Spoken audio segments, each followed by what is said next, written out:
Hi for everyone, I'm Maggie. Let me share my screen with you. I hope you can all see our thank you for coming to our life care planning workshop. So for those of you who don't know me, hello, my name is Maggie. I'm an attorney in the office and I will be one of your presenters today. And Dedra is also here with us and she will be speaking in a few minutes. I just wanted to remind everyone before we get started, just to view this in presentation mode, if you know what that is, you're able to toggle between the viewing modes if you look at the top of your screen. And that means that the slides will be very big and our photos or our videos will be very small because you don't really need to see us. We want you to see the material that we're presenting. We also have Wendy with us today, our amazing marketing manager, Wendy, and she will be monitoring the chat. So if you have a technical issue, something comes up, you can't hear us, you can't see us, you just want to say something about how amazing my hair looks today, that's fine, great, thank you so much. Put that in chat. If you have an actual question that you would like Dedra or I to answer today at the end of the webinar, put that in the Q&A box. Those are found below as well. So chat, technical, comments, concerns, Q&A for the questions that you'd like us to answer. And also as a reminder, at the end of today's presentation, we will be emailing everyone a handout with all of the slides. So don't feel like you have to scramble to take notes. You can just, take it all in and then we'll send you the handout in an email that will have all of this information as well. And if you heard at the beginning, we are recording today. So if you feel like you'd like to watch this again, you have a friend, a loved one who you think would really benefit from this information, you just let us know when you respond to that email so that way we can get you the link. So all right, let's get started today. So let's go over our agenda. Life care planning, it's going to start with an estate plan, right? Well, you know this, we're presenting this to you. So I'm going to talk today about what makes up a comprehensive estate plan. For some of you, this might be your little review, a little refresher. Awesome. For some of you, this might be just like, hey, I've never heard of this information. This is all great. And then Dedra is going to talk about how this works in reality and why it's so important and why you need all of these different pieces. And she has some really fun, great stories to demonstrate all of this fun stuff. She'll also talk about some life care planning components. Have you had the talk? The talk. Maybe what your wishes are and some of the documents where you should put them, where you should have them, what should they be? And then finally, we'll just cover our office and sort of what interests you. What is your next step when you're doing all of this? So just as a nice friendly reminder, if you have questions, we are going to hang out and answer all of your questions before you leave today. And if we were here in the office, we would answer them as we went along because Dedra and I are so lovely like that. But in order for us to get through all of the material and get you back out into the lovely world, we're just going to hold all of the questions until the very end. Now, if you want to remember your question and you're afraid you will forget it, you can type it. We just won't answer it until we get to the very end today. So feel free to ask your questions. All right, Dedra, you're up. I'm up. Hi, I am Dedra, and I'm a geriatric manager here in the law office. And I'm trying to click through. I'm trying to get to the next slide. Let me try one more time. Let me, oh, I went too far. I can see that one. Sorry, technical difficulties. You know how these slide presentations go. But anyways, I'm going to continue, and Maggie's going to get me into the right slide before I continue. So when it comes to elder care, as a geriatric care manager, I'm here in the office to help you with your parents, whatever the situation is, because it gets really complicated out there when you're trying to navigate something that is new and foreign to you. So my first question is, are you prepared? This again, and we can't emphasize this enough, is that your estate documents are the foundation to your care, meaning that you have to either speak for yourself or your estate documents are going to allow someone else to do that. So it's very important to understand that the documents are where we start, and people get so confused when I ask about them and they're not really want to go there. Next, I ask, are you qualified? So this is where, I often talk to people who are in their 50s trying to help their parents, and they have no understanding of Medicare. They don't understand what it covers. It's a whole foreign world to them. So even when their parent might end up in a hospital and then require skilled nursing, they're thinking, oh no, what's the cost going to be? Or, well, how come Medicare's not paying for this and not paying for that? It gets very confusing. But then also there's the part where, let's say you are the person over 65 and you're looking at different services for you. Do you understand the difference between home care and home health care? One of those is covered by Medicare and one of those is going to be private pay. Current cost for home care is going to be around $38 to $40 per day, per hour, sorry, per day. Wouldn't that be great? Also, do you know that there's adult day programs out there? That's to help somebody keep their loved one at home, but still needing to have that respite, have that break, let them be socialized. Do you know what's out there for assisted living? Perhaps you're looking at care outside of the home. Is that a good option? Well, we could talk about that, but it's not a new topic for me, but it may be a new topic for you. Then I ask, are you available? You think, well, I'm retired. I can figure all this out myself. I have a computer just like you do. Looking up things on you know the bottomless pit that the computer is. It will just lead you to one thing after another thing. And you may not be looking for, looking at content or websites that are specific to this area. In fact, I just had someone email me earlier this week saying, hey, Dedra, I'm looking for home care for my parents. And I'm looking on the internet and I keep getting these 800 numbers. I'm talking to people who are outside of California. They say they've got businesses here in California, but they're not connecting me. Can you just help me? And so you know what? I was able to give her different referrals for home care. And it was for local and the name of a person. And she was just so thankful to have a real person that knew the local environment is what's going on to be able to provide care for her parent. But maybe you're the adult child and you're 50 years old, 60, and you are working a full-time job.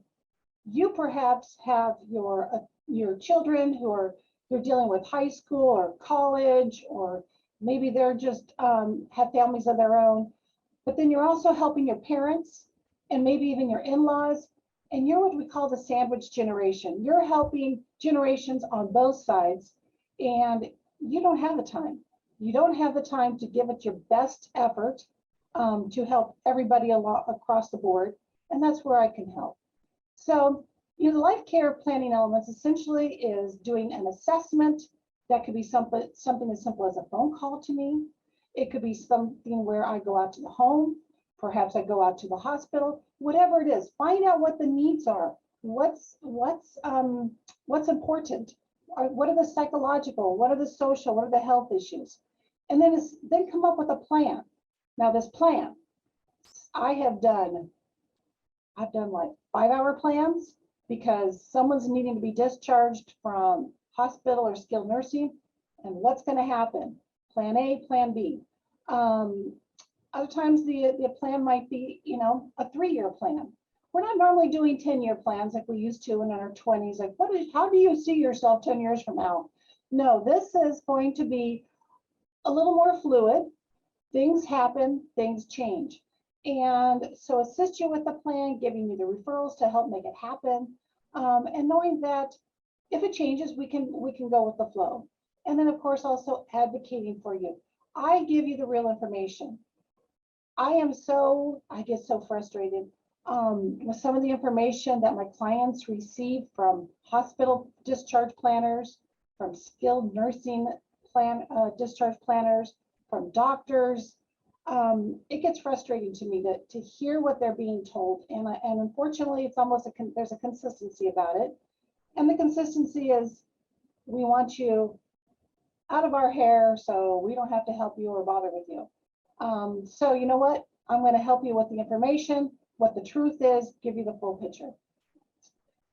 So now we're going to transition now to the estate planning documents. Remember, that is the foundation. So Maggie here is going to discuss that. Yeah, and you guys, I thought you probably forgot about me, but I'm still here. So really the question is, how having the estate plan is going to help you either today. Who can help you if something were to happen to you? Who's going to be the one really calling Dedra and asking for help? And really, what are they allowed to help you with?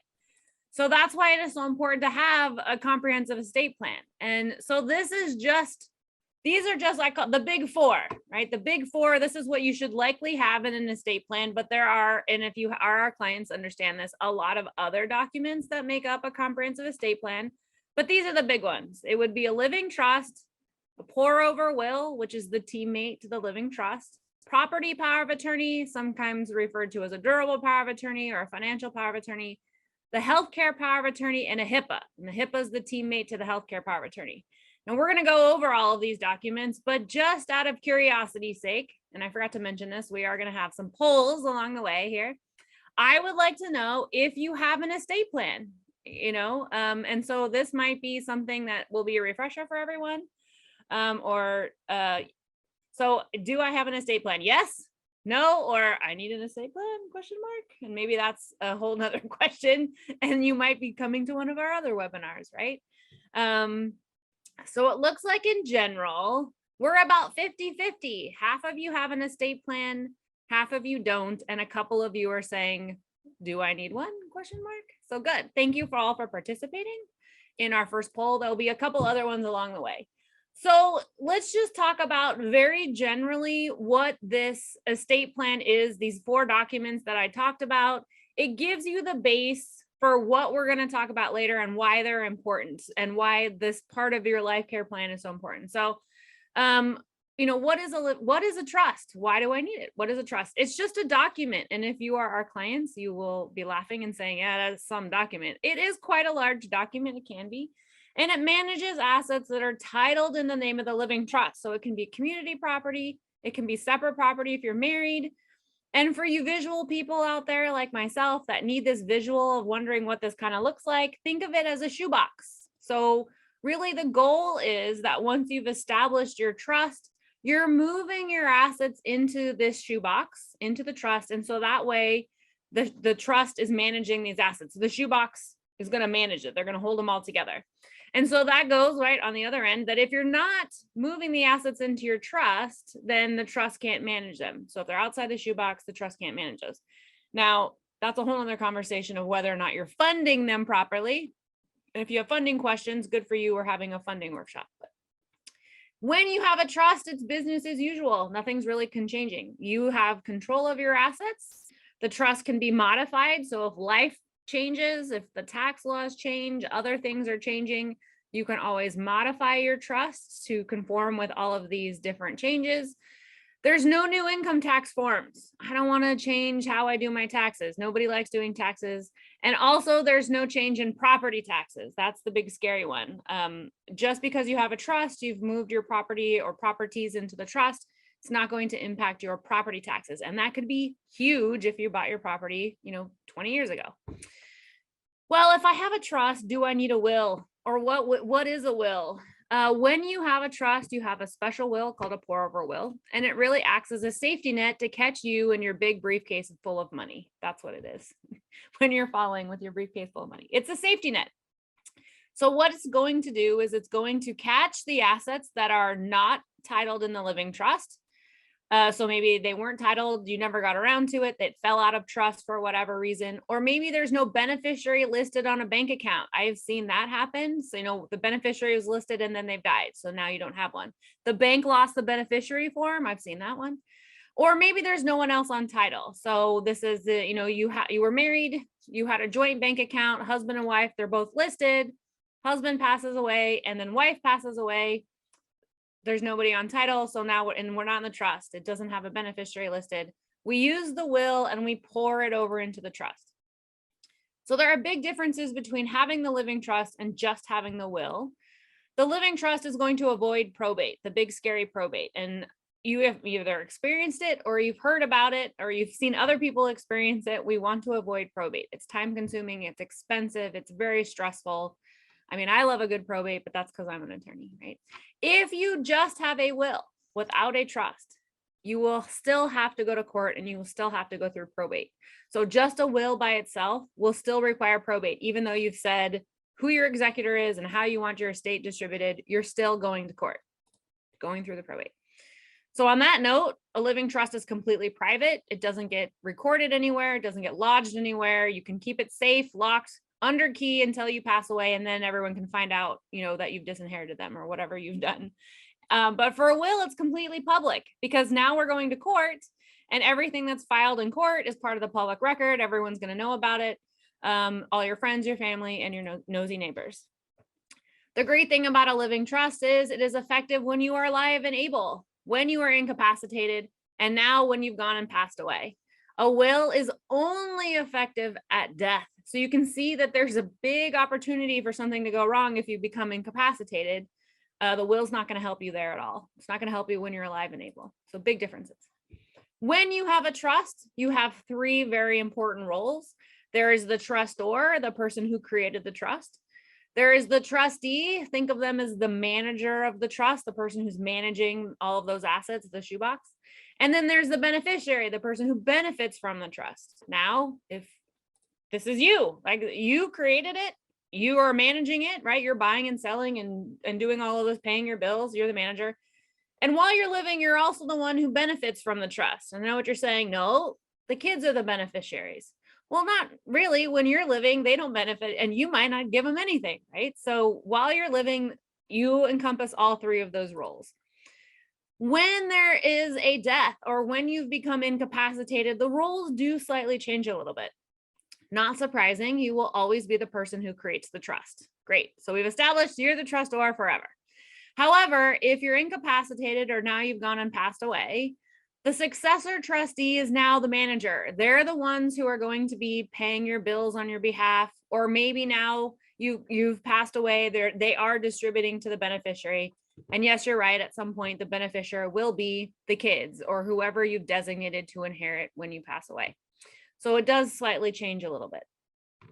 Now, moving away from the trust and the will, there's this other financial document called the property power of attorney. You might have heard of it as the durable power of attorney or the financial power of attorney. And essentially what it does is it helps your agent manage assets that are not titled in the name of the living trust. And you're saying, you just told me to put everything in the trust.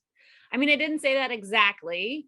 There are some assets that we deliberately do not title in the trust, and that is your retirement accounts. So you're thinking your 401ks, IRAs, pensions, 403bs, annuities, those sort of retirement accounts have to stay in your name. And then you would update the beneficiary forms. And the reason for that is, I'll tell you the reason. The IRS said so. And you know what they say, you don't mess with the IRS. And so other things that the property power of attorney might be good for are things like signing contracts. If you happen to move into a care facility, Dedra's helped transfer you over into an independent living. They're going to say, who's the power of attorney? We need to be able to talk to them, have them be able to sign documents. Your cable's out, your PG&E is not working. Who can call and manage your accounts for you? They'll need the property power of attorney.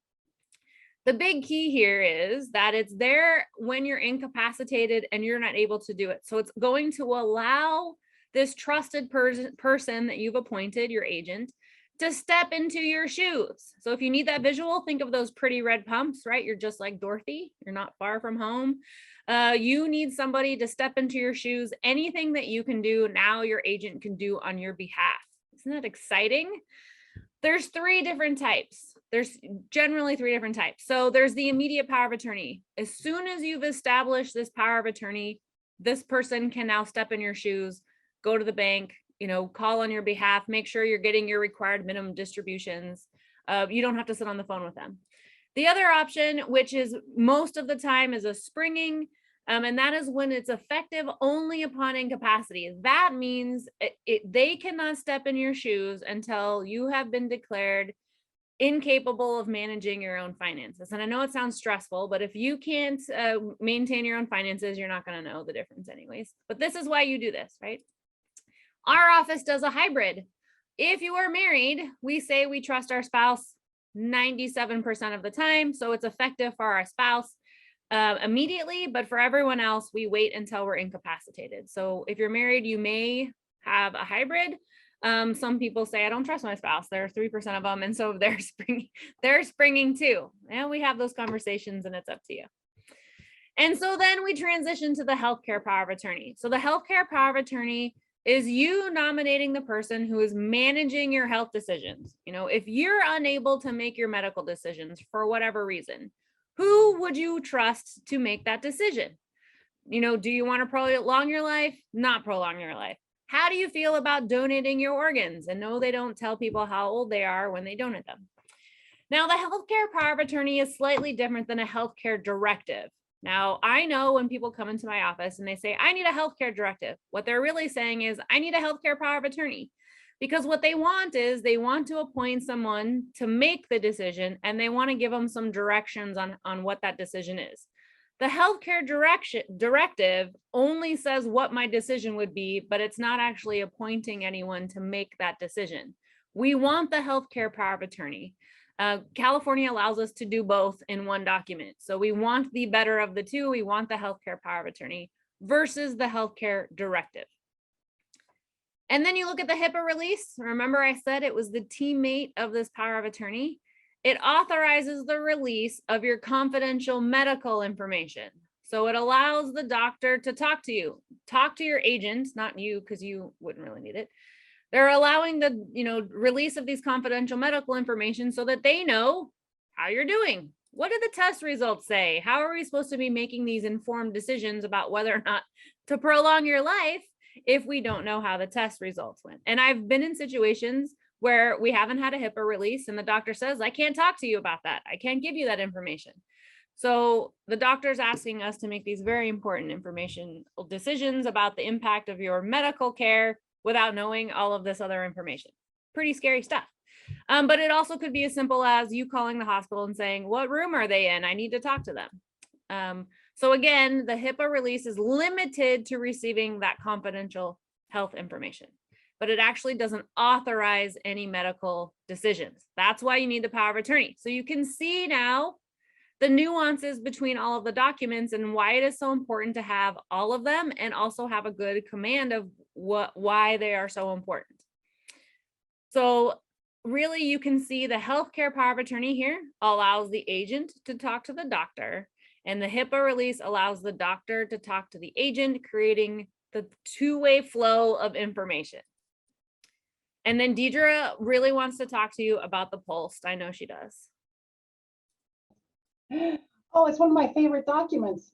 In fact, the POLST, I was talking to someone just yesterday about this because they were all talking about their healthcare power of attorney when I said, I think what you're talking about is the POLST. So what is a POLST?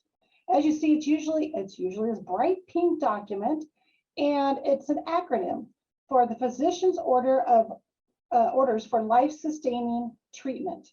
And this document is one where, first of all, you can, it's between you and your doctor to discuss, look at the options, and it's end of life planning so that if an EMT, someone from, the paramedics, you've called 911 and here they come to your house and they're going to perform CPR, but you've written a pulse saying, I don't want CPR if you find me with no pulse, no blood, no heartbeat.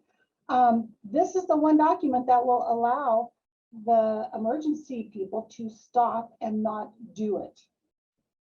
So the pulse is very important for situations at home, away from the hospital where there are no doctors. Can't. Maggie, my clicker's not working. Oh, there we go. Found it.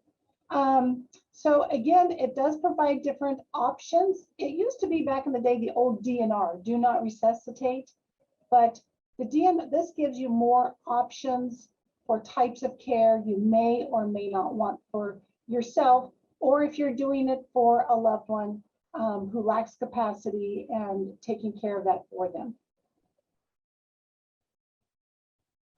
You're on, Maggie. All right. I don't know what's going on with your clicker, but I restarted the clicker thing. So the question I always get is, well, do I need an estate plan? So if you're asking me that question, then I get to ask you some questions first. So first of all, oops, did I turn off my video? Whoops.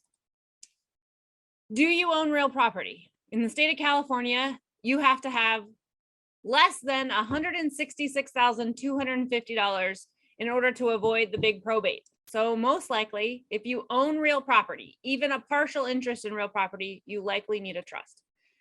So here's that magic number. If you have more than $166,000 in other assets, it's also probably a good idea to have a trust.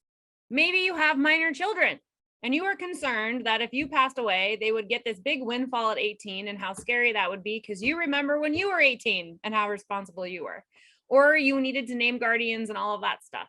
So if you want to have some parameters, help your children get asset protection, all of that stuff, then yeah, having a trust is probably a good idea.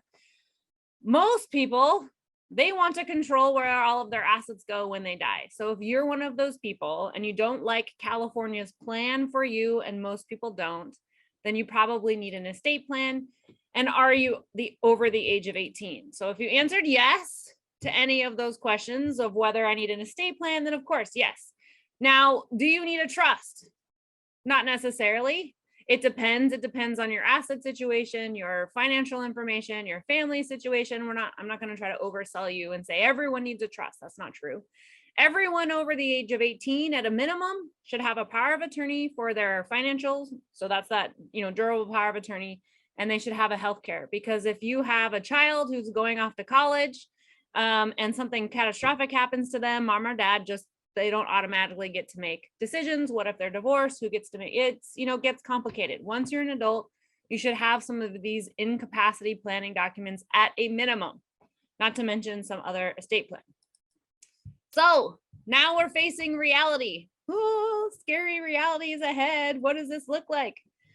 Now, if we're facing reality and we want to avoid a conservatorship, we don't want the court to be in control of who is making our financial medical decisions if we haven't set up any of these documents, right? Having to go to court to do a conservatorship, it's time consuming. I mentioned earlier, everything that's filed in court is part of the public record. It's expensive. No one thinks, oh, going to court, that sounds like a really easy, inexpensive process. No, it involves attorneys, sometimes multiple attorneys. Then how do we prevent that? How are we going to prevent that? Again, you want to have that durable power of attorney document that says, if I'm unable to make my financial decisions, I've appointed someone else to step into my pretty red shoes, my pretty red pumps. And then I also want the healthcare power of attorney, because if I am unable to make my medical decisions, who do I trust to be going, taking me to the doctor or making these big end of life decisions? So at a minimum, avoiding the conservatorship is having some of these documents for the incapacity what if in life at a minimum. And then you look at the scary death probate. What happens in a probate? We're resolving the disputes between the family members or other people. Who gets what? No, I didn't. I should have been included. They're paying creditors. So those final funeral expenses, medical bills, any other last minute things you might not even known about. The court does an appraisal. They make sure to change title to all of your assets, because if you've passed away, you're not going to be there to sign the sale contract or the pink slip on the cars, right? After all of that, then they'll distribute the estate to the beneficiaries. So why do we want to avoid having the probate? It's time consuming. In Santa Clara County with COVID and the budget cuts and everything like that, an relatively easy, vanilla, straightforward probate is probably at a minimum going to take you 18 months to 36 months to go through all of that. And that's if nobody's fighting and there's no, lawsuits and creditors and things like that. Again, it's expensive. We're back in court. We've got all those attorney fees. Attorney fees in a death probate are set by the state of California. We don't get a choice on what we get paid. Again, everything's part of the public record. So your financial information, the beneficiary information, how much money they're getting, their names, their addresses, very scary stuff. And again, we're back in court. The court is in control. They're the ones driving the bus here. So how do we avoid that? You need a trust and a will, not just a will. So if you remember earlier when we talked about it, having the will is not going to prevent you from doing all of this stuff. You'd still have to go to court and do the probate if you just had a will. And sometimes maybe you just need a little bit in between. So maybe you do have an estate plan and maybe you're looking to just have some help. So frequently I have clients come into the office and say, you know, we have the estate plan. We do have somebody that's going to manage if we're completely incapacitated, but I kind of need somebody right now, or how are we going to transition? Maggie, what does this all look like in reality? So if I'm going to transition to the successor trustee, then how would I do that? There's really two different ways. You must be unwilling to act as so remember, this is the manager role. I'm the trustee, I'm managing the trust. How do I do that? You must be unwilling to do it, or you must be unable to do it. So if we're looking at an example, I want you to imagine that you are 100 years old. 100 years old. You've been paying your bills for 80 years, managing your checkbook, and you just say, I don't want to do it anymore. I'm done. Don't want to do it anymore. I'm done paying my bills. You can resign as the trustee and say, I'm unwilling to act as the manager of my trust. I'm not going to be the trustee anymore. And now the successor trustee is going to take over. They're stepping into your shoes and they're managing those assets for you. Same example. You're 100 years old, only this time you can't remember that you have any bills, right? You're getting those pink slips in the mail. People are starting to panic. So what you're going to do is your successor trustee is going to say, hey, something's not right. They're missing all of their bill payments. We need to get doctor notes and say they cannot, they're unable to manage their finances. Guess what? Same result. The successor trustee would take over managing those assets. Now, what if you're in that gray area? You can still do it.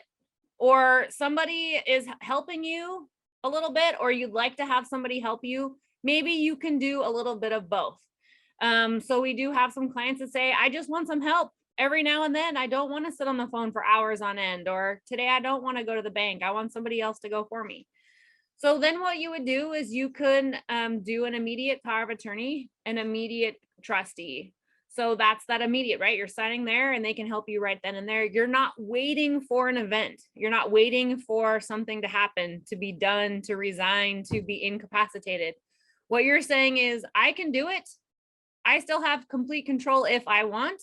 I have access to everything, but I'm saying I need some help. So I'm going to authorize somebody else to co-manage with me today rather than waiting for something. And that allows them to help you so that you're not having to go to the bank every time. You're not having to sit on the phone calls every time and authorize this person to talk to the agent.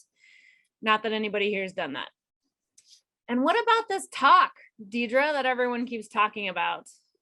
Well, this is one of those situations where, you know, Maggie, the clients come in and they say, well, I have the living trust, or I have a power of attorney.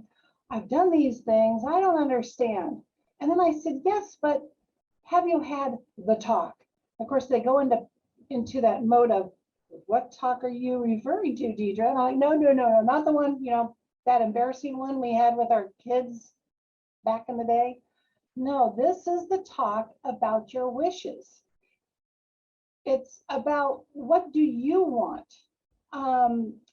Again, I was talking to you about the person who I just was talking about, her power of attorney and a post. And I said, you know what, the most important thing you can do is to have conversations with your children, adult children, with whoever your agent is. And it's important that they understand what it is you want. What's important to you? Some things you just can't put in writing.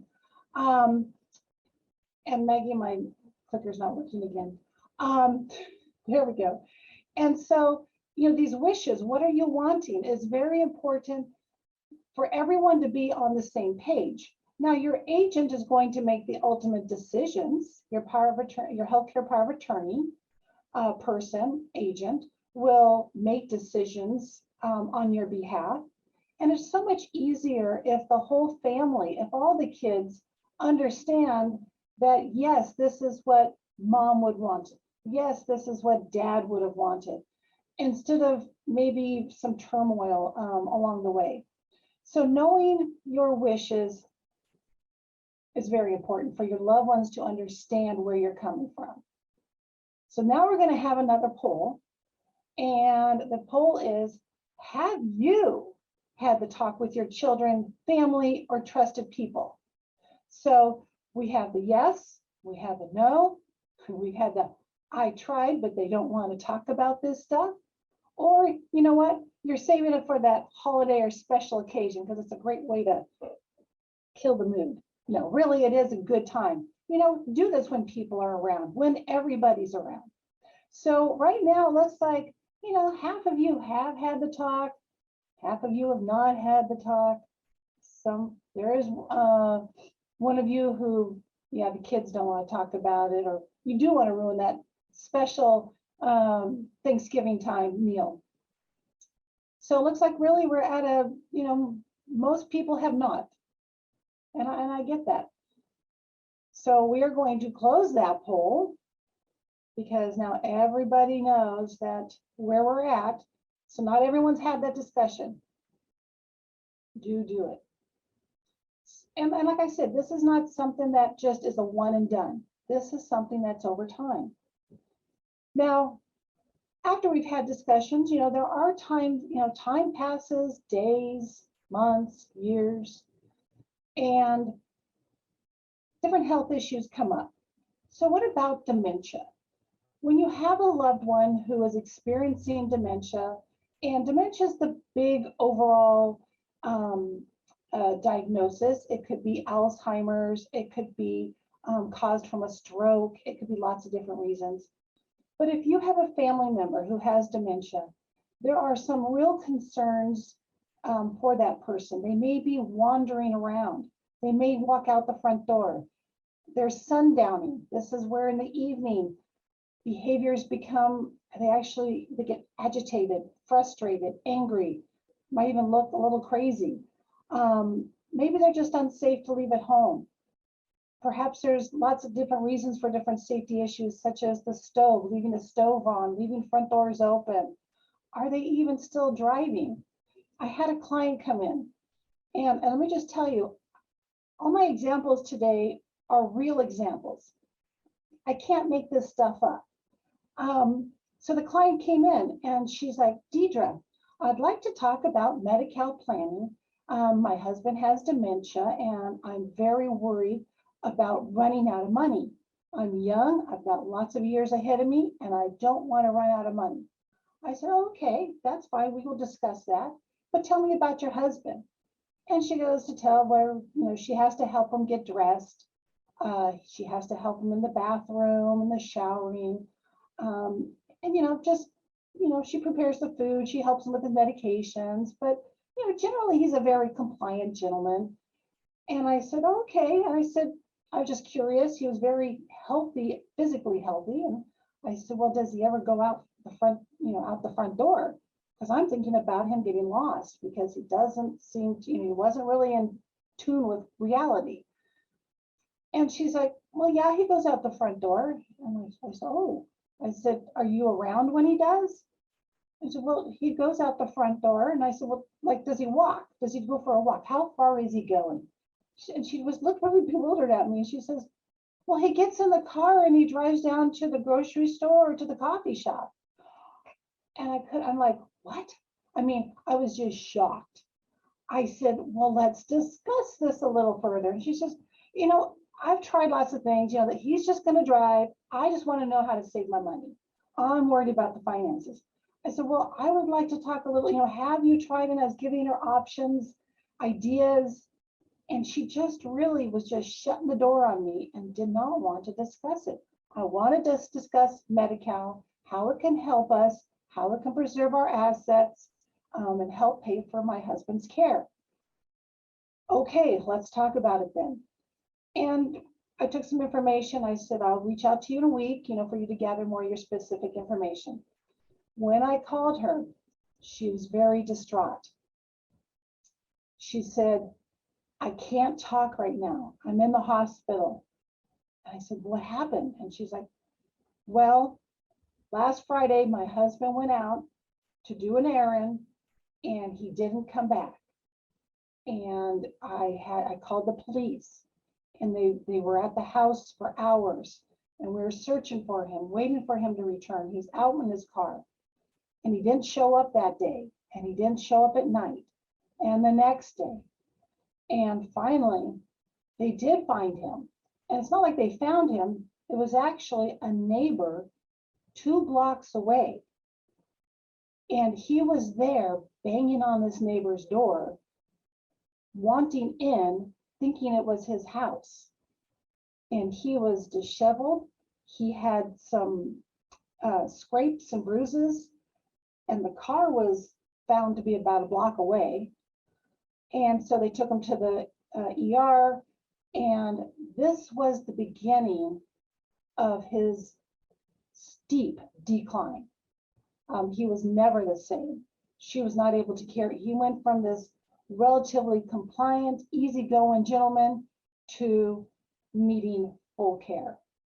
How could this have looked different? What could have been different about this situation? Those who are dealing with dementia, a home assessment, making sure the home is safe. There's lots of different factors regarding that. I had this one individual who called me, and I was talking with, and he said, yeah, my wife goes out in the backyard. I said, okay, is it secured? He says, well, no, I live on a golf course and it's wide open to the golf course. I said, well, do you see that as a problem? He says, well, the only problem is that when the golfers come by, she keeps asking them where I am, even if he's just like right there in the house. And I'm like, okay, we got to deal with that. But I'm going to give you tips in dealing with different circumstances, how to deal with driving, sundowning, offer consultations, or even offer referrals. There are adult day programs. You want your loved one to stay home. You want them to be with you and for as long as possible. And, when is it time maybe to bring in home care? When is it time perhaps to have the care done, not at home, but in the community? There are specialist counselors, doctors that will help with this situation specifically. There are ways to deal with this so that, unlike the one person, this wife, who just went through her and her husband went through a very traumatic situation. But then you say, well, Dedra, no, we don't really have dementia, it's not my issue, but there may be some medical or health issues. There's a situation where, emergencies more often happen at home. They don't happen all that often in the grocery store or other places. They usually happen at home. And this example is one where there was a grandma, and it was a family gathering because it was during the holidays. And it was a situation where the family had, the adult children were around, the grandchildren were around, and everyone was gathered for a fun time. Grandma had actually prepared most of the meal. She lived on her own. She was looking good. Everyone was having fun. And towards the, after dinner, had dessert. And Grandma says, I'm just going to go sit down in the living room. You guys keep playing your games and doing whatever you're doing. So she went and sat in her favorite chair in the living room. And the kids continued playing and all that. And then, it was kind of getting late at night. And they're like, Grandma's still in the, in her chair there, sleeping. And we should probably wake her up so she can go to bed. So they go into the living room and say, Grandma, Mom, time to wake up. And they give her a little shove. Hello, Grandma, Grandma. And they notice that Grandma was not responding. What'd they do? Well, they panicked. They called 911. The ambulance comes. The paramedics come. The fire engine comes. It's late at night. All the lights are, all those red lights and all these things were just totally blinking and lighting up the house and the neighborhood. People are coming out like, what's going on?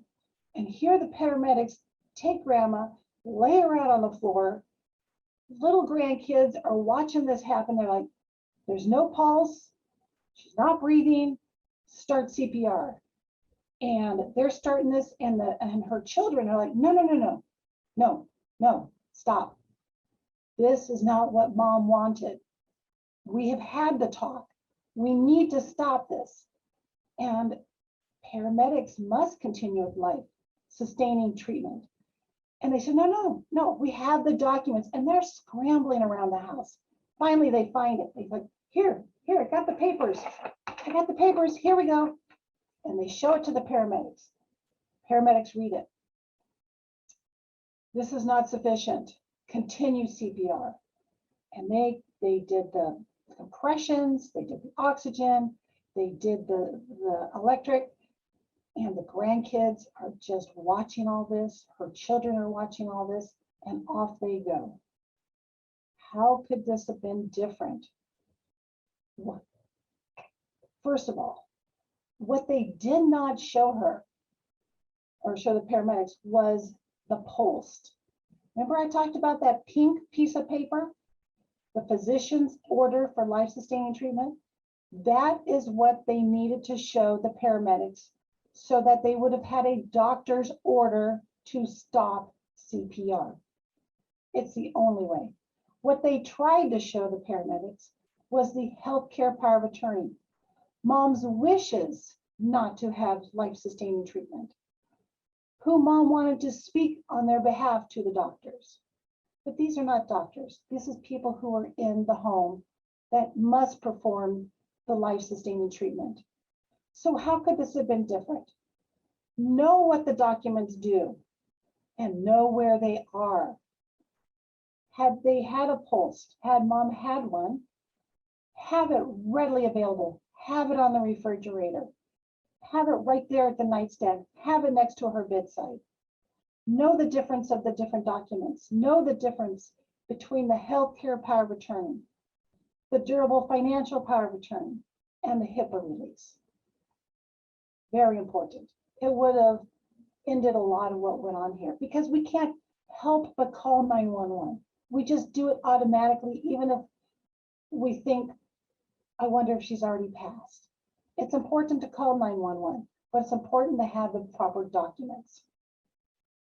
But maybe you don't have something that dramatic going on. You know, medical emergencies, they occur at the worst times. It's during family events. It's during the time when it's the worst time, which is the middle of the night, you know. It's not when clear thinking is going. It's not a time for scrambling around. In this medical emergency, it was simply that an elderly person, and it was my neighbor, had a lot of pain. She was not able to move. She called her daughter and she's like, you know, come over, help me with the, you know, help me. I'm feeling in a lot of pain. So when I just happened to notice all those red lights going on reflecting into my house, and I go out and I look next door, and knowing that my elderly neighbor lives alone, I could see that her daughter's car was in the driveway. So I thought, okay, things are taken care of. But I went over there as support. And I'm like, what happened? She said, Mom's back pain was very bad. And so they're going to take her to the hospital. I go, okay. So they start wheeling her mom out right in front of us. The paramedics are there and they stop. And mom's there in a lot of pain. And they said, as talking to the daughter, it's like, it's not, you know, it's not like a heart attack situation. We have time. What hospital would you like us to take her to? And the daughter's like, I don't know. And she just said the first hospital that came to mind. They said, okay. They literally traveled another 7 feet towards the front door, and they stopped and they said, so what medications is your mom on? Now, you know, at this point, mom just wanted to get to the ER.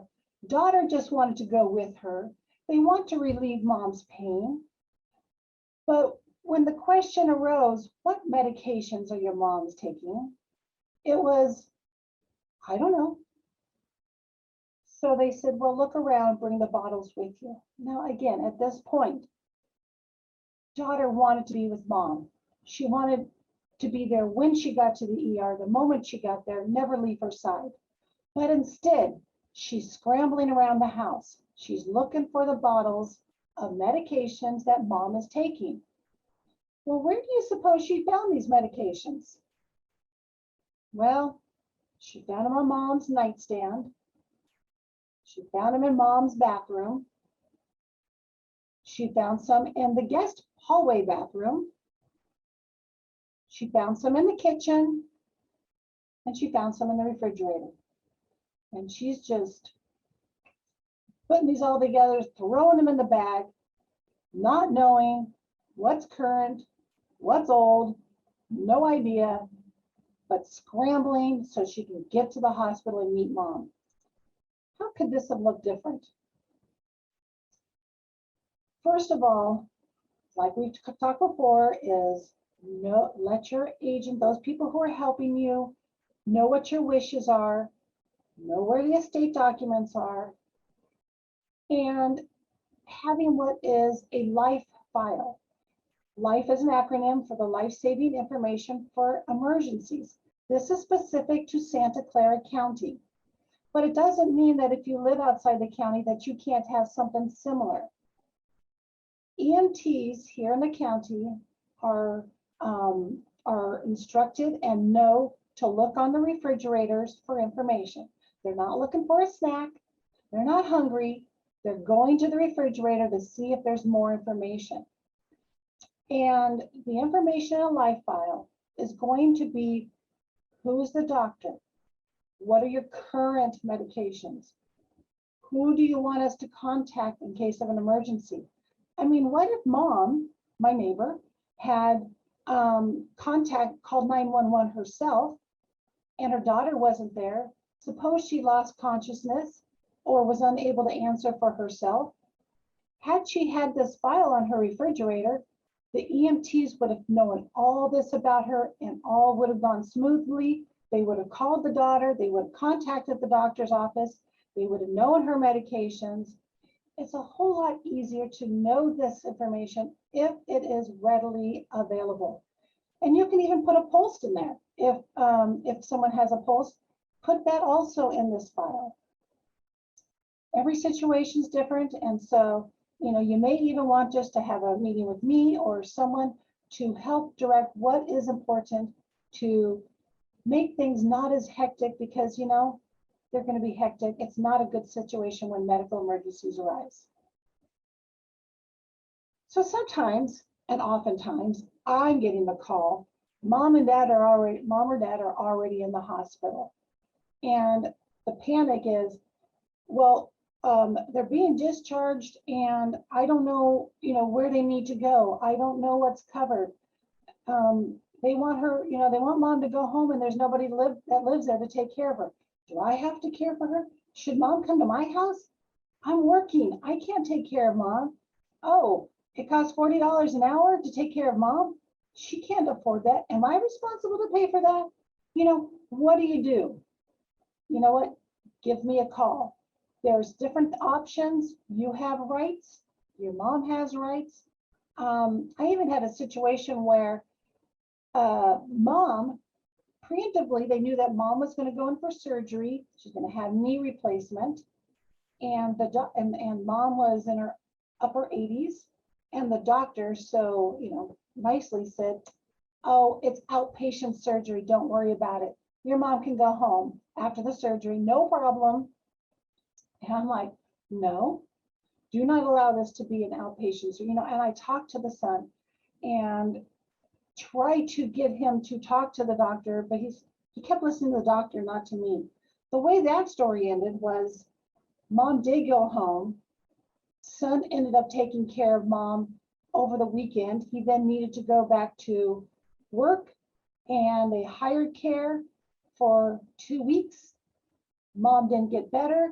They then had to go to skilled nursing because she just needed more help and she needed 24-hour help. And they had to private pay at the tune of about $450 a day for skilled nursing costs. This story could look a lot different.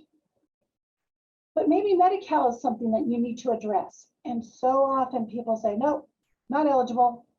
You know what? You need to address it. A hospital's not going to tell you about it. A skilled nursing facility is not going to talk about it. No one's going to tell you about it. Why? I don't know. Because it's lower compensation rate? I don't know. But I want you to address it. You need to know the whole picture. You need to know all the options. And some people, I say, you know what? Your parent is getting older. They cannot afford that $40 an hour. I have someone right now paying $28,000 per month for 24-hour care. Is that possible for you or your loved one? Let's look at Medi-Cal. Maybe get that in place now so that if needed, we're not scrambling. And this is something that we do help with here in the office. I help with the applications because it is very difficult. It is very confusing. You know, it's what I call Medi-Cal alphabet soup.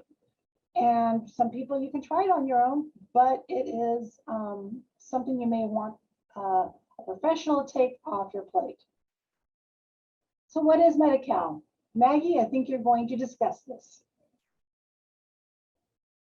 Dedra keeps talking about, like, why is this so important? So in general, it's a program by the federal government. So, and it's California's implementation of this federal Medicaid program. And speaking of alphabet soup, you know, why do we have it? And it's a program to help cover these long-term care costs if you or your loved one is going to a skilled nursing facility, because around here, the skilled nursing care costs are going to cost, you know, 15, 16, 17, 20, over $20,000 a month. And you can see how quickly you could end up in bankruptcy if that's you. So again, it's a program that California has to help you pay for these long-term care costs. There is a means-based test.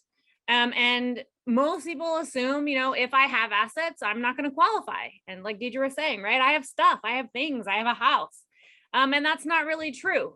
Your California deliberately does not count specific assets. So for example, the things in your house, your wedding and engagement rings, your, you know, burial plots. Oh, how thoughtful of California. They're not looking at those, but they're also not going to count your primary residence and your retirement assets. So you can have your $2 million house and your $2 million in retirement accounts. So $4 million in assets, and the state can still come in and pay for these long-term care costs.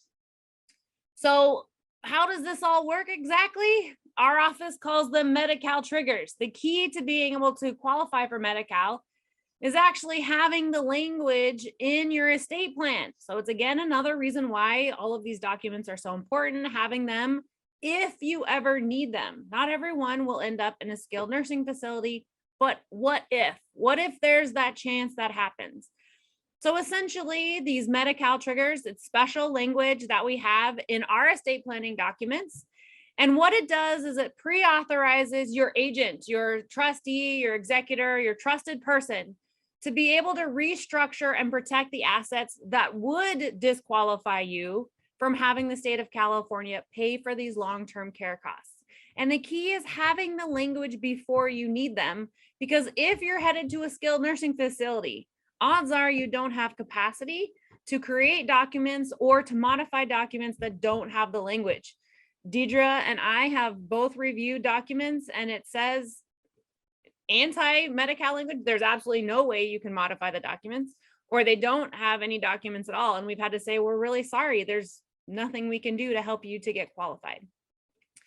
So let's kind of look at a very simple vanilla example of how this would work. Let's say, you know, there's a married couple, although this works for unmarried people, but if you're a married couple, wife needs to go to a skilled nursing facility. She requires more care than the husband can provide, and it doesn't financially make sense for him to bring in 24-hour care.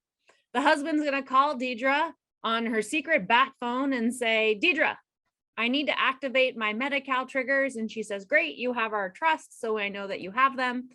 So she's going to work with our office, with the legal side of it, to, you know, remove the assets from the wife's name, pay down on some things, maybe, you know, do some deferred maintenance on a property, something like that.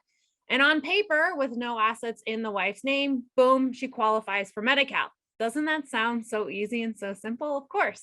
So now that she's qualified for Medi-Cal, then California is going to step in and pay for that skilled nursing facility. And the key here under the law is that the assets are then there to take care of the husband who's still at home for the rest of his life for whatever he needs.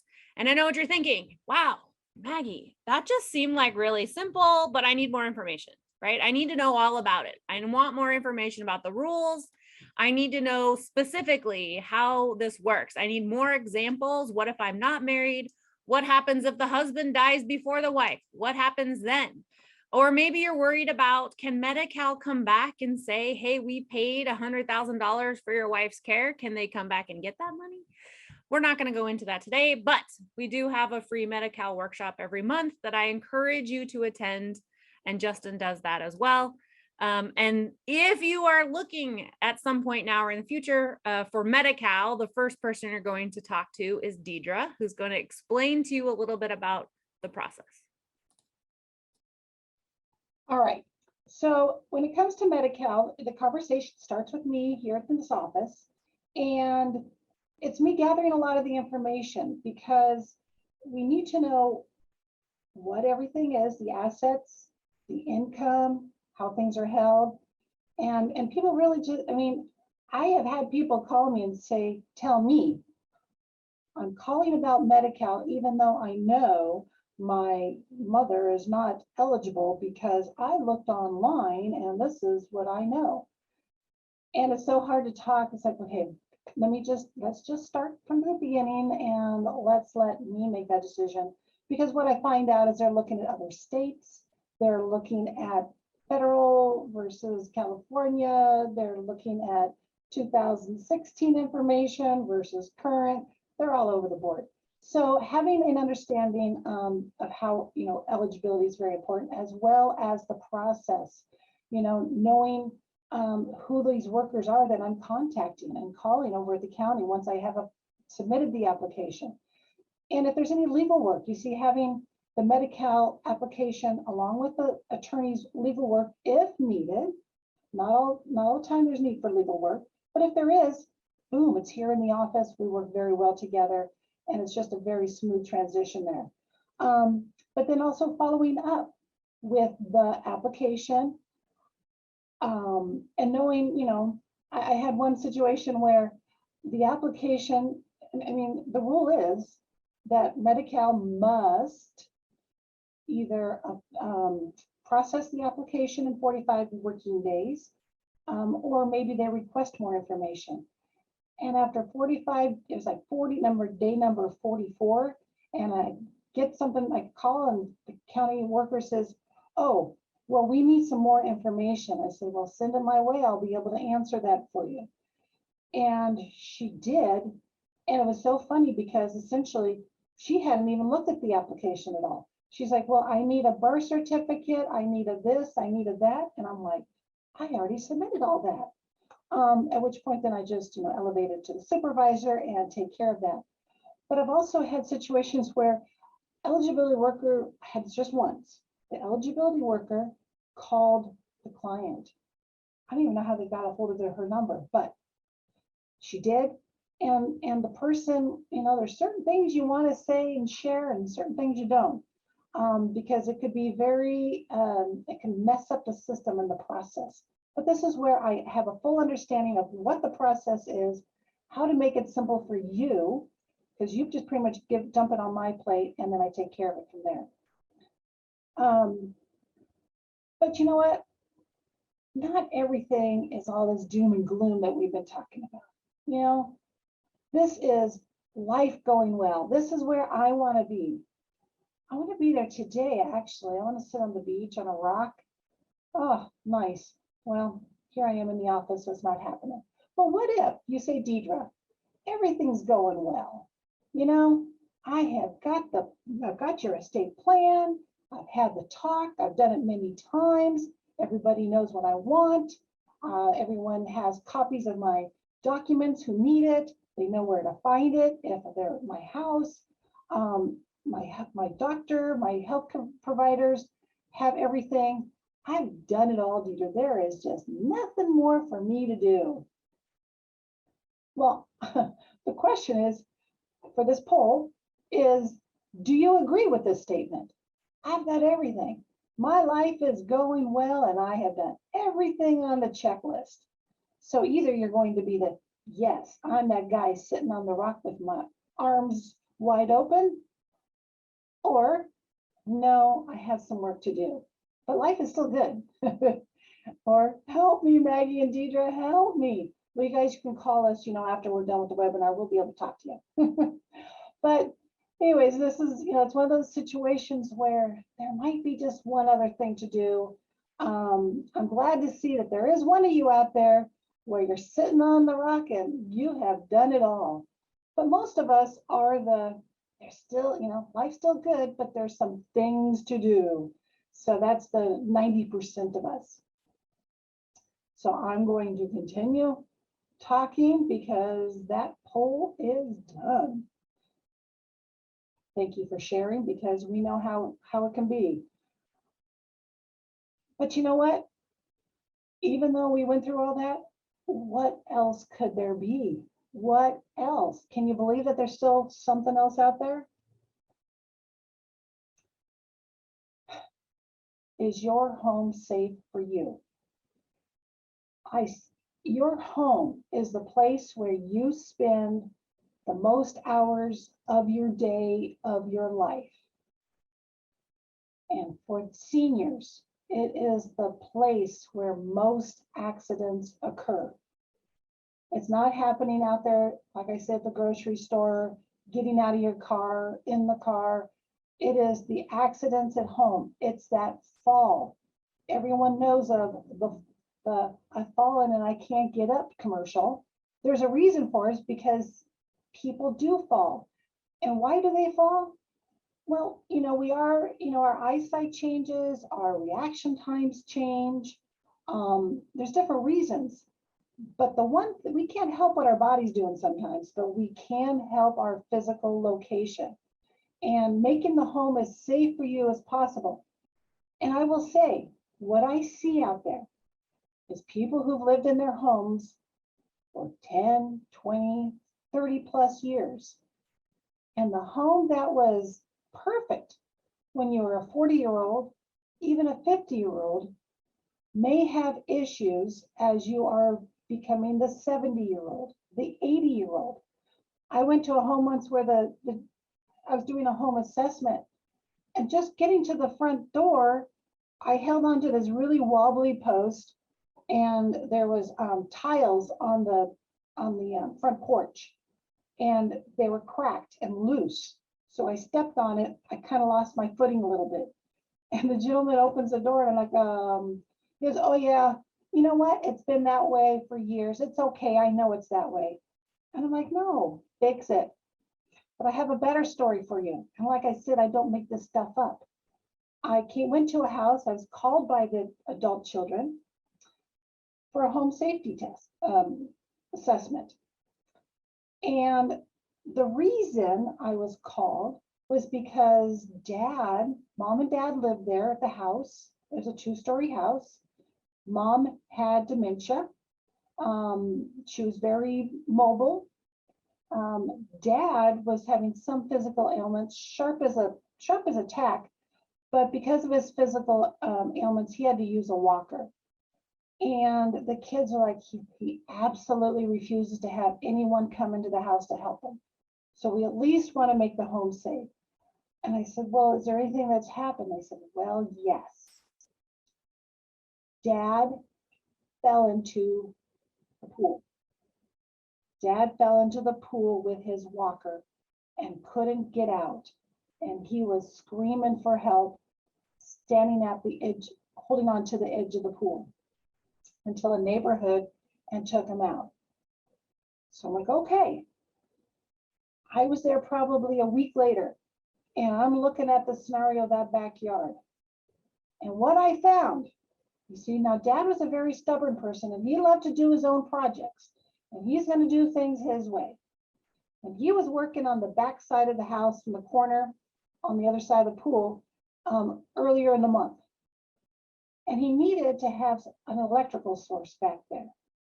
So he took his orange extension cord, and he plugged it into the house next to the sliding glass door, and he stretched it across the yard, It went into the pool, into the water, out of the pool, over to the place where he knew in the corner. That could have been the end of him right there. He could have been easily electrocuted. He saw no problem with the situation. We did remove it right then, right there, of course. But, you know, some things we do to ourselves, but other things we just get used to. My mom used to have rugs all along down the hallway. I'm like, these little rugs, throw rugs. And I'm thinking, she's going to trip over one of these. Mom, why do you have those throw rugs down the hallway? She says, well, because they have their spots on the carpet, so I'm covering the spots. It looks better with a rug, covering it.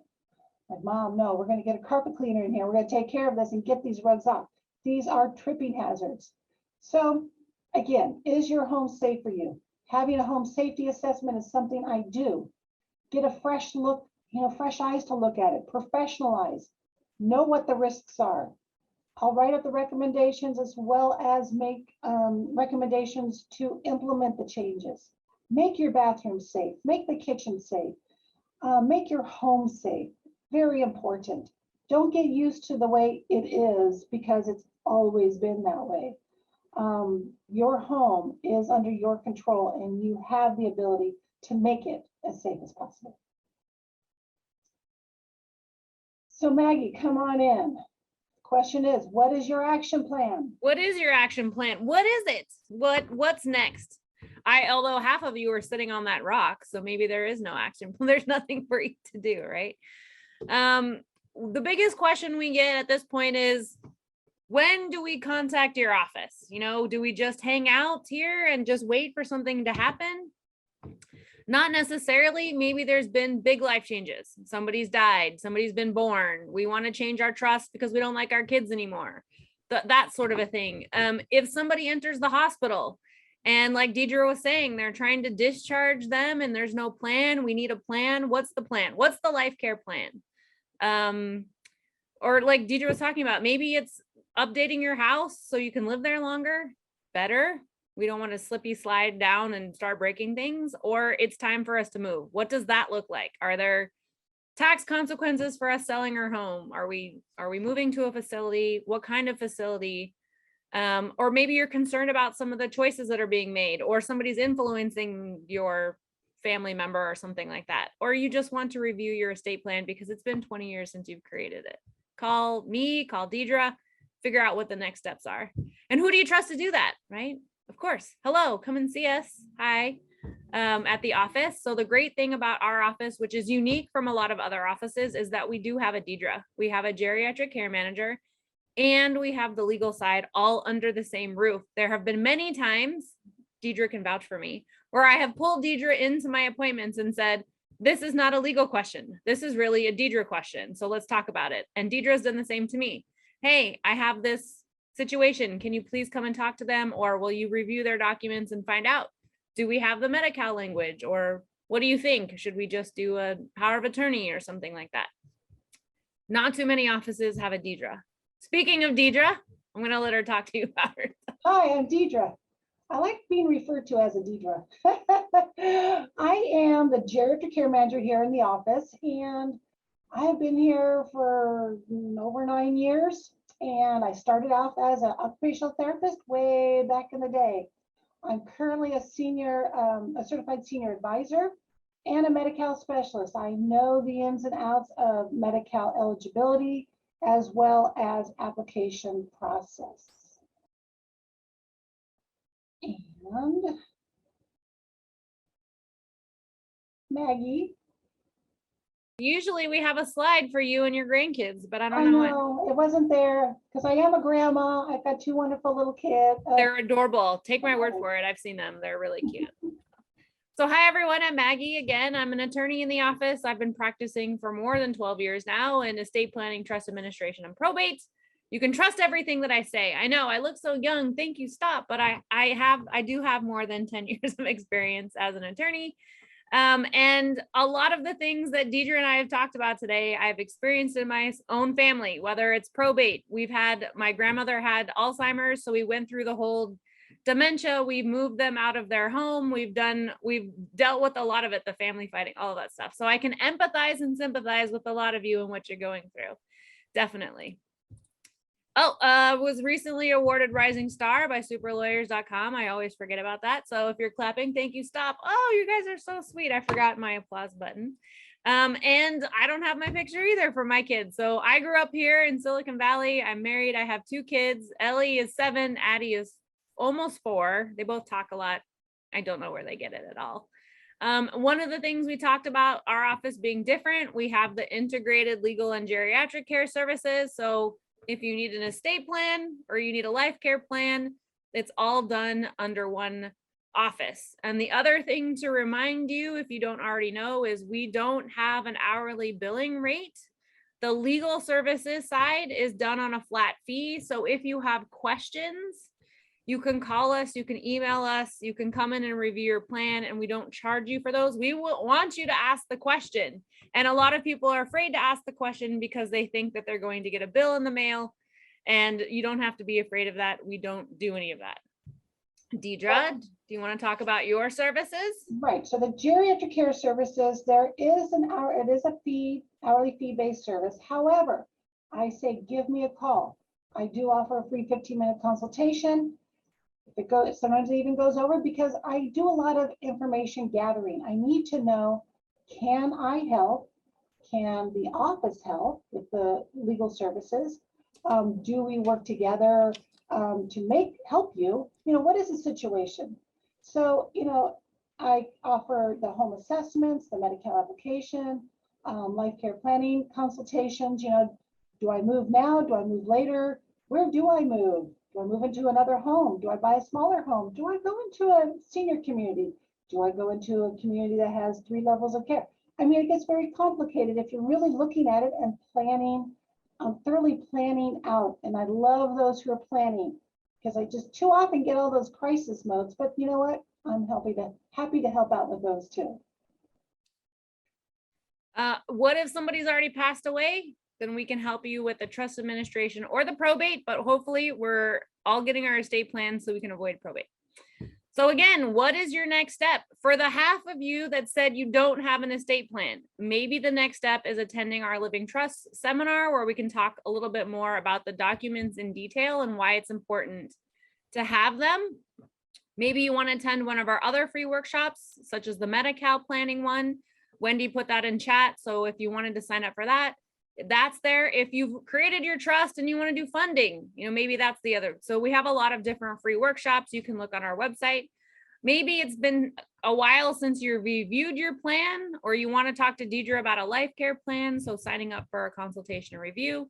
At a minimum, I just recommend everyone signs up for our free newsletters. They're free. And we do all kinds of important information about our workshops, our webinars. If there's been changes in the law, anything that's upcoming, we always try to keep everyone posted.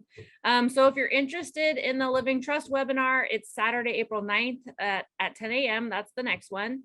And the next Medi-Cal planning workshop is Wednesday, April 20th at 2 p.m.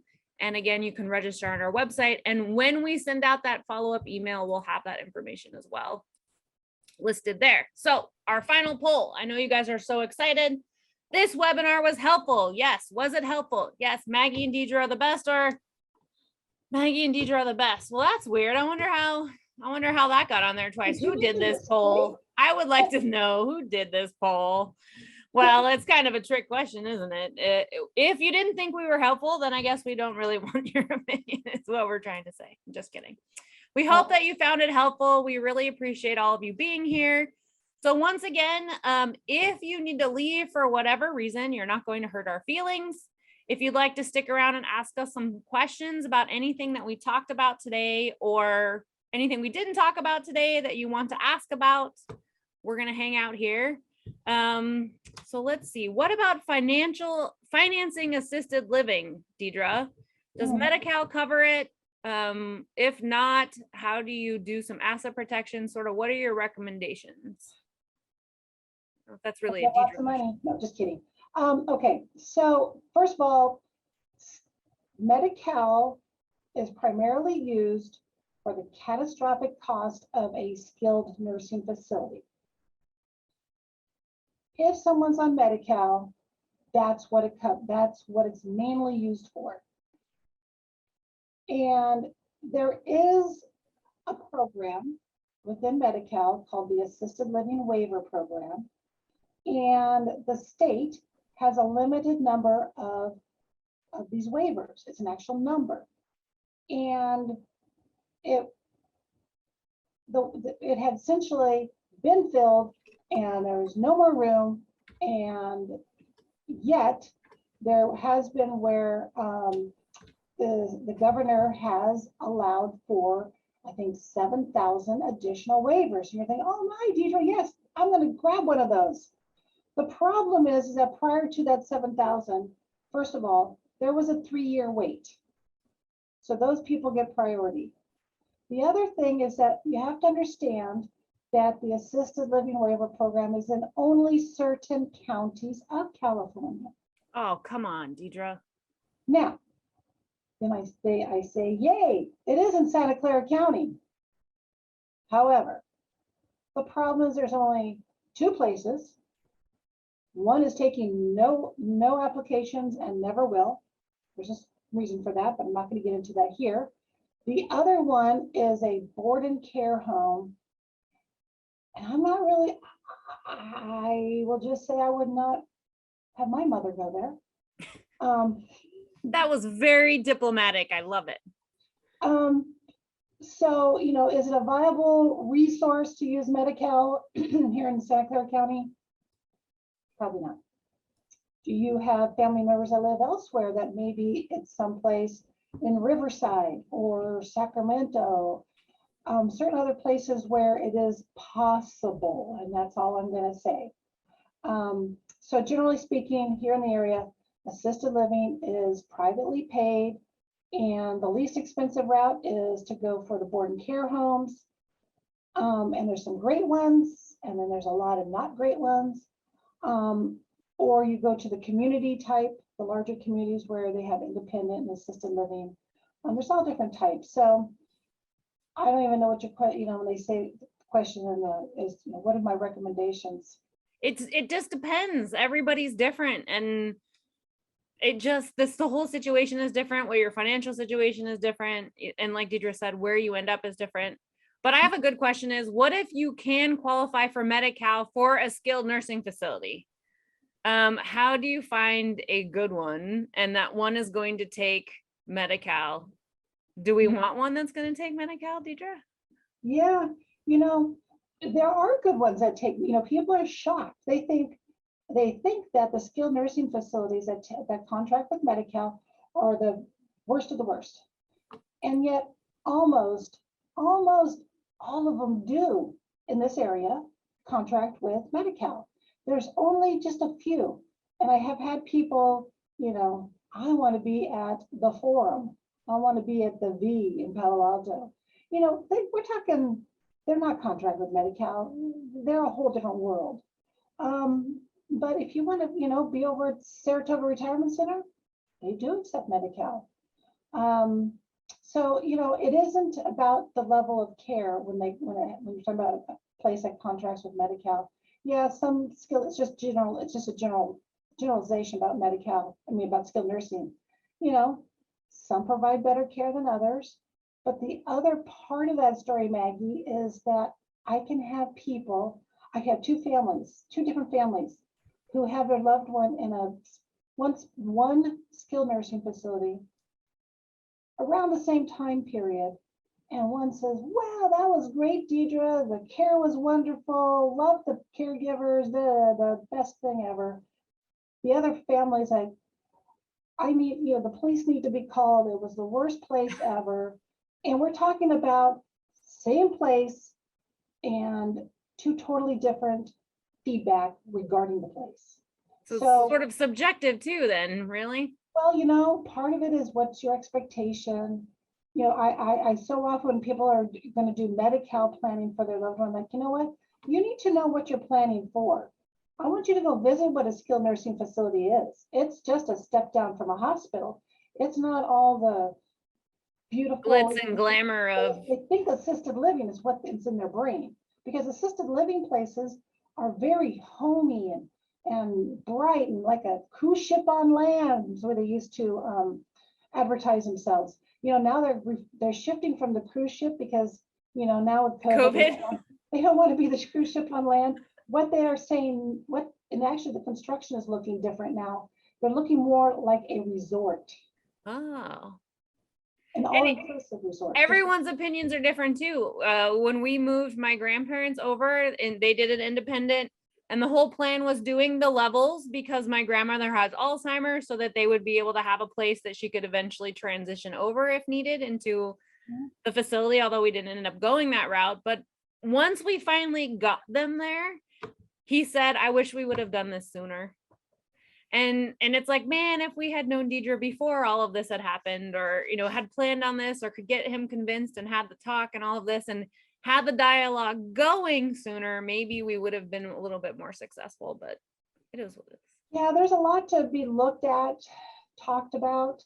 And I will say that people more often than not, it is a wish we had done this sooner than later. And even with dementia, it's better to be in the early stages where this person can acclimate, can develop bonds, can talk to others, versus going when they have no idea where they are, what they're doing, and being in a state of confusion all the time. And it just takes longer to acclimate. One other thing people always ask me about. The life file, where can I get one of those? Good question, Maggie. Nice of you to ask. So, besides the fact that I have a lot of them here, you can also usually pick them up at a fire department. But if you are in our area, drop by. I'd be happy to give you one. This makes it more visual for the EMTs, but really any sort of envelope or anything you can, that calls attention to itself on the refrigerator. The form that goes in there is not specific to it. I mean, it is, but it doesn't have to be. It's whatever's important to you. And like I said, this one has personal information, your medical insurance. What language do you speak? That's very important. Or, even more important, if you had a stroke or someone has dementia and they don't speak, then, or they've had they're half paralyzed from a stroke. EMTs would love to know this beforehand before they try to diagnose that, oh, you just had a stroke and now we got to do this. Like, no, that's actually normal, emergency contact information, of course, the medical history and medications. Very important stuff for EMTs know. The faster they know the information, the better they can and more accurately they can get you the services and that they need. Unless they have a pulse, and then they don't, and if you told them not to. Right? We're gonna quiz everyone. We're gonna quiz everybody. I'm just teasing. All right. Well, I don't see any other questions or any other chats. As I reminded everyone, we are recording this, so if you'd like to listen to it again, copyrighted all of our jokes, so don't steal our jokes. But if you want to listen to it again, you want to share it with somebody let us know, and we'll probably tomorrow or later this week, we'll have the link available for you. And then we'll be sending out some other information in the email, including a handout with all of the slides and our contact information. So if you wanted to make an appointment with Dedra or myself, or you have a question you didn't want to ask in front of the group, and that's okay too, then you're able to do that. And most importantly, thank you for joining us today, and have a lovely rest of your day. Wait. There was one more chat. Oh, question. There was. What was She it? popped in really late. What is I would it? like to address it. It is. Can't say you are now qualified for Medi-Cal, skilled nursing care, but cannot find any skilled nursing facility nearby that is good and is ready to take in people. It's really hard for me to address that is good. Again, that's a personal decision, and one to have a discussion with me. You may only want two of the possibilities, but ready to take in people will never be the scenario, no matter good, bad, or indifferent. You will not get someone from home directly into skilled nursing on Medi-Cal. That's called custodial care. It is not how they make money. They make money from Medicare when person's being discharged from a hospital and into skilled nursing. So usually the way we want to make this happen is they're on Medi-Cal, And now we're going to wait, unfortunately, for some scenario, some situation where they end up in the hospital and then are transferred naturally to a skilled nursing, at which point you're going to have more options. And we really hope that the one that you are wanting, that you find to be a good one, is on that list and willing to accept your loved one. And if not, it is what it is. Then you have a choice. Do you take your loved one home or assisted living, or do you let them go to something that you may not be familiar with? It's a tough road. It's very discouraging for families who either wait A, till there's absolutely no money, or B, they're at their total wits end in caregiving. Don't wait that long to come up with a plan. Give yourself time for the plan to emerge, develop, and fall into place. Exactly. That's why you have us. Yes. All right, everyone. No other questions. Have a really great rest of your day. And thanks again for joining us. Bye. Thank you. Bye-bye.